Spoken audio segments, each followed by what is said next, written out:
Hello everyone and welcome back to another edition of Indie Book Review, where today I am reviewing Ales, Agents, and Alchemy by Jabe Stafford.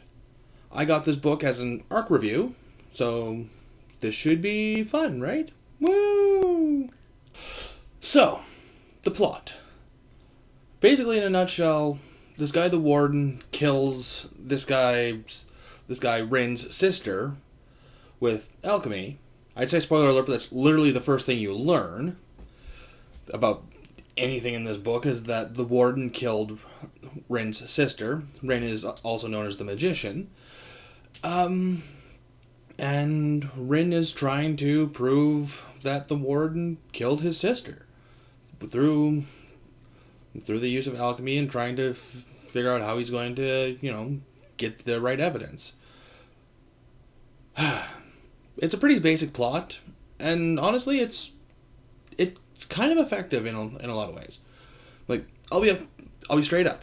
I had a hard time getting into this book at first, but it's not due to the plot. It was actually kind of due to the main character, Rin. He's kind of hard to get into at first. He's kind of an asshole. And, the first thing that you see him doing is stealing a glass from this pub. Because, well, it has alchemy bourbon in it, and somehow that would be considered as evidence. Because, Rin clearly doesn't have any real concept of how the law works or how evidence works. Because, that could be tampered bourbon. They would actually have to send somebody to get the warden's actual bourbon and then bring it, and that's the whole thing. Rin's kind of an idiot, too. But he gets called out on being an asshole and kind of dumb a lot of times.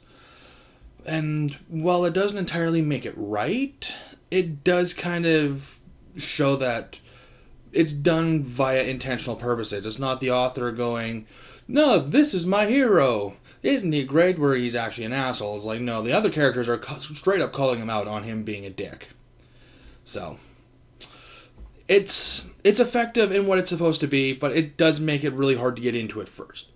But once I got into it, oh man, this book delivered. The plot actually starts to get really intriguing as it continues forward, and I found myself really wondering what was going to happen next. I still really didn't care too much as to what happened to Rin until much later on in the book. But there were the side characters that I actually started to kind of care for, especially Kelly. Kelly is a genuinely good person who just kind of gets the shit end of every stick that Rin gives her. Up until right around the end where she kind of gets hers, which is good. I should probably actually explain the alchemy in this, because it's probably the most interesting aspect of the story itself. So, alchemy is used through the use of craft cubes, which are dice-like little things with an alchemical symbol on it.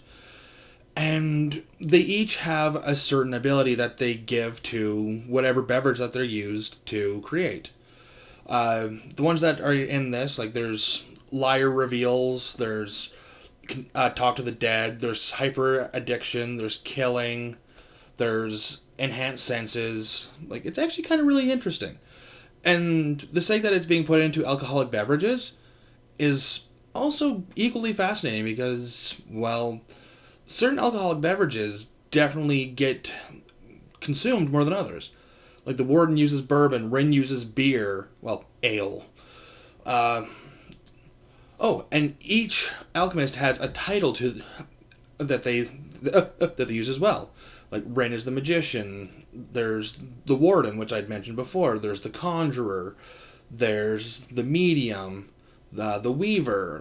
There's really interesting titles, and yeah, it just works for what it's supposed to do. It gives the characters a little bit more intrigue to who they are, because you start to wonder how they got their titles, especially since the titles are supposed to mean something. Somewhat in the way that their craft cubes work, but also in just who they are as a person.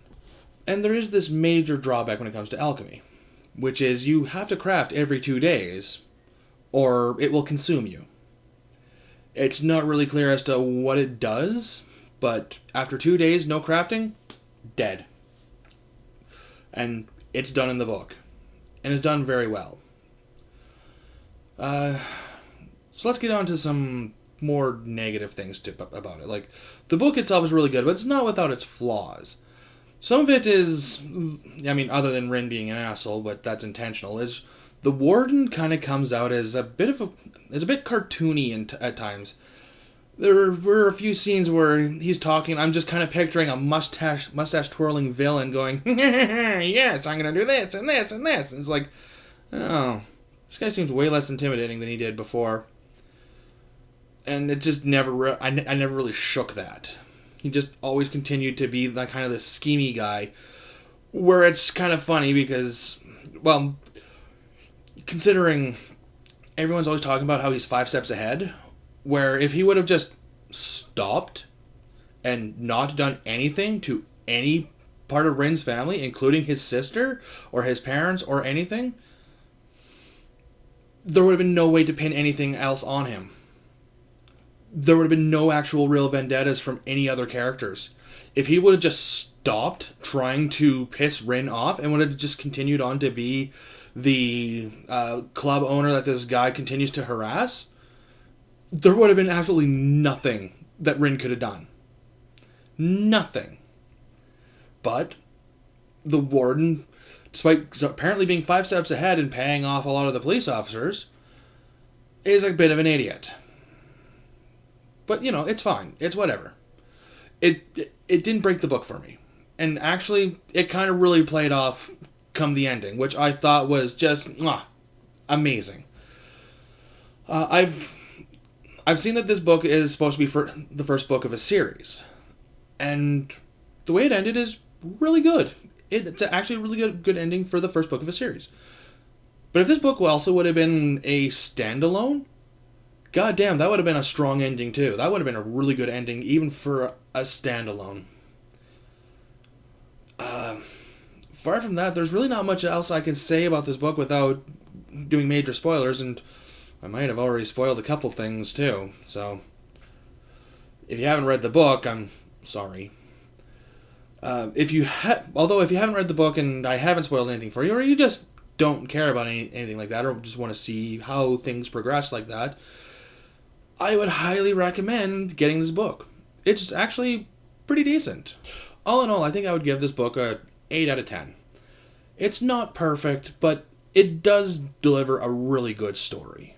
The release date is October 22nd, which is in a few days, so, you know, you don't even have to wait long to pick this one up. Pretty cool, right? And, yeah, just grab it. It's pretty decent. But that's all I got for you guys today. If you like what I do, be sure to check out my other channel, Writing with Quinn Buckland, where I talk about writing, obviously. I talk about, you know, my books, I talk about my processes, I talk about a whole bunch of other stuff. So check it out. The link is in the description. And far from that, see y'all later.